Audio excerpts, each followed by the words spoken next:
The 2022 campaign heats up in Texas as Beto O'Rourke launches his bid for governor. I trust the people of Texas. When it really counts, we put our differences behind us and we get the job done. He has star power and the ability to raise campaign cash, but will his history hurt him? Voters have seen what he's about. They know his policies. They understand who he is. And so I think that once again, they'll reject him based on those things. We look closer at the message Beto's sending now and the challenges facing his campaign. Retirements and resignations continue to pile up at the Texas legislature, and this year's session may be a big reason why. In some cases, it costs them a lot of money because they will lose money in their private business. We dig into the fallout as more lawmakers announce they're leaving the ledge. Child custody cases are rarely easy, but it gets even more complicated when they cross international borders. We investigate the treaty that could change everything as we follow one Central Texas father's fight to bring his son home. Produced from the Capitol in Austin and airing statewide, this is the award-winning State of Texas. Hello and thank you for joining us. I'm Josh Hinkle. Beto O'Rourke ended months of speculation and officially joined the race for governor. The former Democratic congressman made the announcement Monday in a video posted on social media. Those in positions of public trust have stopped listening to, serving, and paying attention to, and trusting the people of Texas. And so they're not focused on the things that we really want them to do, like making sure that we have a functioning electricity grid. The announcement quickly drew a critical response from Governor Greg Abbott. He targeted O'Rourke's record while responding to a reporter's question at an event in San Antonio. If you look at issue after issue after issue that Beto campaigned on for the presidency of the United States, they weren't just at odds with Texans.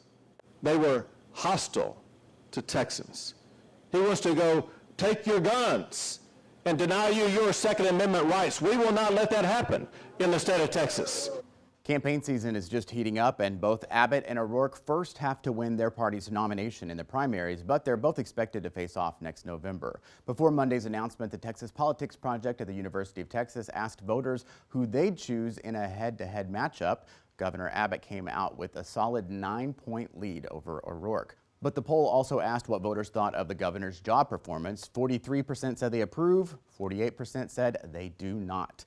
Politics reporter Daniel Marin reached out to political science experts to take an in-depth look at the race. They agree the campaign will be an uphill climb for O'Rourke for a couple of reasons. Beto has inspired millions of Texans and Americans. With Beto O'Rourke officially in the gubernatorial race, the Texas Democratic Party says it's ready to go all in for him should he lock in the party's nomination.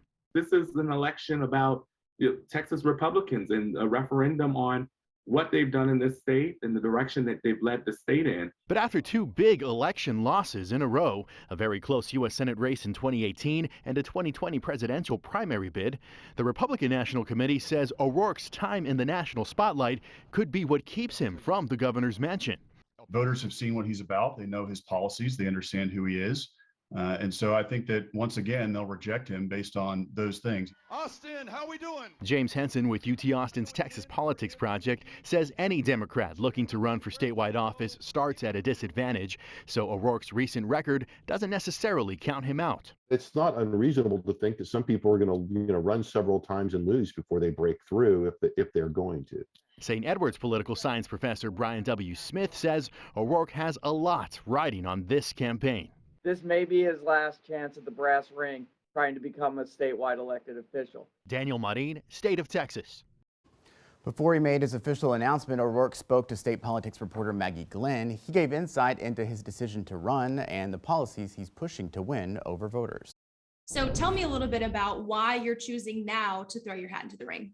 I'm running to try to help bring this state together to focus on the really big things that most Texans want us to do, like make sure that we have world-class public schools and that the best jobs that are being created in America are being created right here in Texas, and that we make progress on things that most of us agree on, like expanding Medicaid so that Texans can see a doctor, fill a prescription, be well enough to go to work or to finish their education or to start a business. But what we have right now instead in Texas under Greg Abbott is this very divisive kind of politics that has kept us apart and fighting over things like abortion or the permitless carry gun laws or which middle school girls can play which sports. I want this state to get back to doing the big things, the big, bold vision of Texas that used to define this state. One of the governor's biggest talking points this past year, he even had a rally with former President Trump down at the border, is the current crisis that we're seeing along our southern border. Obviously, you being from El Paso, you are in a border town. How would you tackle the current crisis that we're seeing differently than Governor Abbott? And do you think that the Biden administration is doing enough to respond right now? Look, like my neighbors here in El Paso on the border, and like my fellow Texans, we want to make sure that we follow the law and that there's order and predictability and safety at our border with Mexico. And we can be doing a better job. And I look forward to partnering with the administration to make sure that we do a better job and that we listen to the people who actually live on the border and have the experience and the solutions to provide to ensure that as we rewrite our country's immigration laws, that we reflect the priorities of Texas. But what we don't need is a governor who's more interested in photo opportunities and grandstanding at the border, and who actually incites the kind of fear and anxiety that leads to the attacks that we saw in El Paso in 2019, where someone echoed the rhetoric of Greg Abbott about invasions and defending Texas and taking matters into your own hands, and did just that and killed 23 people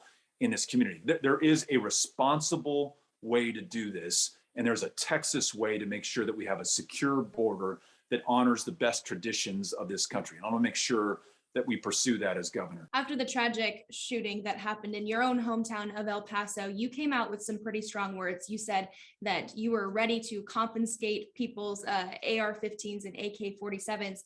And Governor Abbott, while you still hadn't officially announced, already launched a campaign ad specifically quoting you on that.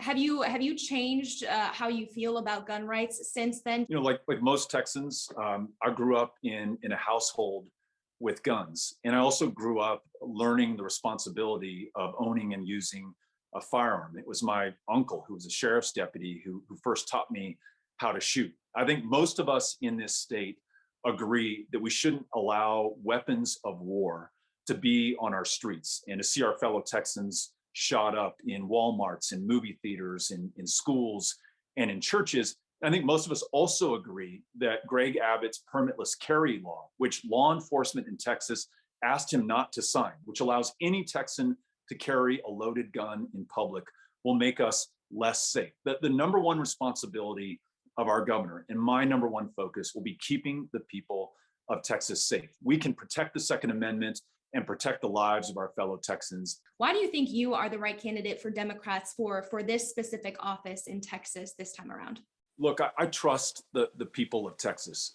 When it really counts, we put our differences behind us and we get the job done. We saw that during the power grid failure, when people knocked on their neighbors' doors, helped them to get water or food or heat or transportation.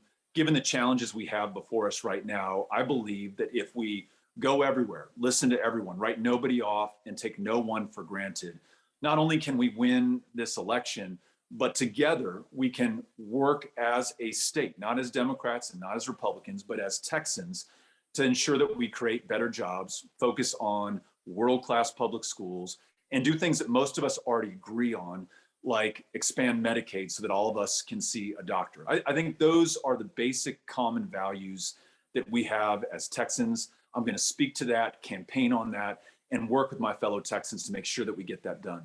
One of O'Rourke's strong points has been his ability to raise campaign donations. In the 24 hours after his announcement, O'Rourke's campaign said they raised $2 million. For perspective, Lupe Valdez, the last Democratic nominee for governor, raised $2,043,000 in the entire 2018 election cycle. But O'Rourke has a long way to go to catch Governor Abbott. At the end of June, Abbott's campaign reported having $55 million on hand. And this week, the campaign reported raising nearly $5 million in a 6-week period between September and October. Beto is getting the donations and the spotlight, but he's not the only candidate aiming for the Democratic nomination. I'm not running because I'm a black woman, because I am. I'm running because I believe that it's time for a change. We'll meet a woman who's trying to make history with her campaign for governor. Children taken without consent and leaving the country. We investigate the complications of child custody cases that cross borders and how lawmakers are getting involved.